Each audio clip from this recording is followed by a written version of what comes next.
ఎన్నికలు వచ్చాయంటే ఆశలకు రెక్కలొస్తాయి. రాజకీయ పక్షులు ఎగురుకుంటూ వచ్చి వాలిపోతాయి. ప్రధాన పార్టీలో మామూలుగా ఉండదు టికెట్ ఫైట్. అగ్రనేతల చుట్టూ ప్రదక్షిణలు చేస్తారు. అధిష్టానం దగ్గర పైరవీలు సరే కానీ ఆ ఎన్నికల్లో మాత్రం పోటీ అంటేనే వెనకడిగేస్తున్నారట ఆ పార్టీ నేతలు. పదవి లేకపోయినా పర్వాలేదు కానీ ఆ టికెట్ మాకొద్ది బాబోయ్ అని మొహమాటం లేకుండా చెప్పేస్తున్నారట. ఏమిటా సీటు? నేతలంతా నిరాసక్తత చూపించడానికి కారణమేంటి?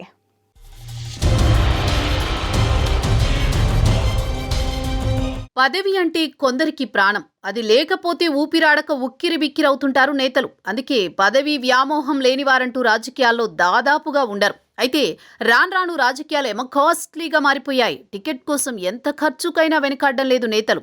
ఇంత ఖర్చు పెట్టుకుంటే చాలనే రోజులు ఎప్పుడో పోయాయి. ఎంతైనా పెట్టుకోగలిగిన వాడే ఈ రాజకీయాల్లో మొనగాడన్నట్లుంది ప్రస్తుత ట్రెండ్. ఓ సీటు ఖాళీ అయితే 10 మంది పోటీ పడుతున్న ఈ రోజుల్లో విచిత్రంగా ఆ టికెట్ మాకొద్దని అంటున్నారట నేతలు. పిలిచి మరీ టికెట్ ఇస్తాం రా నాయనా అన్నా అబ్బెబ్బే వద్దులేండి, ఈసారికి మమ్మల్ని వదిలేయండని ఏవో కారణాలు చెప్పి చిన్నగా సైడ్ అయిపోతున్నారట. అదేంటి, మొన్న అసెంబ్లీ ఎన్నికల్లోనేమో ఒక్కో సీటుకు 10 మంది పోటీకొచ్చి ఇప్పుడు ఒక్కరు కూడా రాకపోవడానికి కారణమేంటనేగా. నేతల అయిష్టత వెనుక అసలు మ్యాటరు వేరే ఉందన్నది ఇంటర్నల్ టాక్.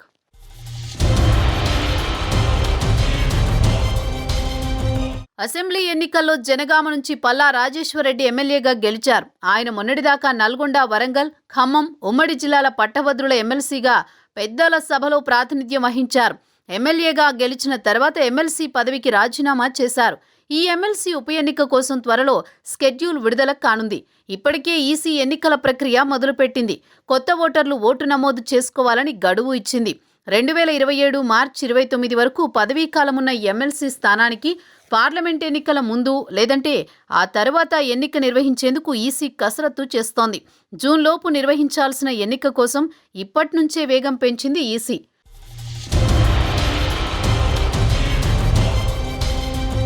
వరుసగా 4 సార్లు ఆ పట్టభద్రుల ఎమ్మెల్సీలో జెండా ఎగరేసి గులాబీ పార్టీలో సహజంగానే ఆ సీటు కోసం నేతలు పోటీ పడాలి. కానీ మునుపు ఉన్నంత జోష్ ఇప్పుడు గులాబీ పార్టీలో కనిపించడం లేదు. 3 జిల్లాల పరిధిలో 35 అసెంబ్లీ నియోజకవర్గాలతో ముడిపడి ఉన్న ఈ ఎమ్మెల్సీ స్థానానికి ఎవరూ పోటీకి పెద్దగా ముందుకు రావడం లేదట. గత ఎమ్మెల్సీ ఎన్నికల సమయంలో అయితే బీఆర్ఎస్ అధికారంలో ఉంది. అందుకు అక్కడ పార్టీ గెలిచింది. అందులోనూ 35 అసెంబ్లీ సెగ్మెంట్లలో 3 చోట్ల మినహా మిగిలిన అన్ని స్థానాల్లో అప్పట్లో అంతా అధికార పార్టీ ఎమ్మెల్యేలే ఉన్నా పల్లా రాజేశ్వరరెడ్డి గెలుపు మాత్రం అంత ఈజీ కాలేదు. చివరికి చావు తప్పి కన్ను లొట్టపోయినట్టు విజయం దక్కింది. పల్లాకి ఆ ఎన్నికల్లో గట్టి పోటీ ఇచ్చి చుక్కలు చూపించాడు తీన్మార్ మల్లన్న.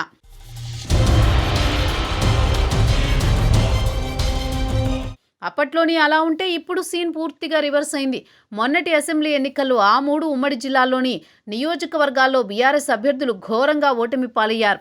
ఉద్యోగులు, నిరుద్యోగులు బీఆర్ఎస్పై ఎంత వ్యతిరేకతతో ఉన్నారో ఫలితాల్లో అందరికీ స్పష్టంగా అర్థమైంది.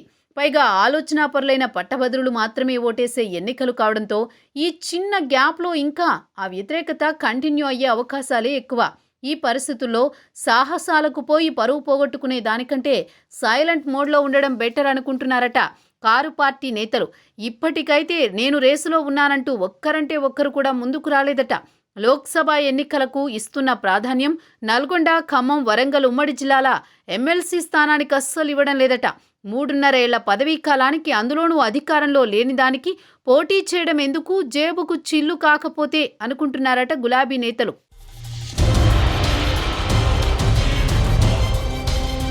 మొత్తానికి పోటీ అంటేనే రేసు పెంచే బీఆర్ఎస్ పార్టీ నేతలు పట్టభద్రుల ఎమ్మెల్సీ స్థానం విషయంలో మాత్రం పిన్ డ్రాప్ సైలెంట్ అయ్యారట. మరి రాబోయే ఎమ్మెల్సీ ఎన్నికల్లో గులాబీ బాస్ ఎవరిని బరిలోకి దింపుతారు, ఈ స్థానం నుంచి పోటీకి పార్టీలో ఎవరు సాహసం చేస్తారన్నది వెయిట్ అండ్ సీ.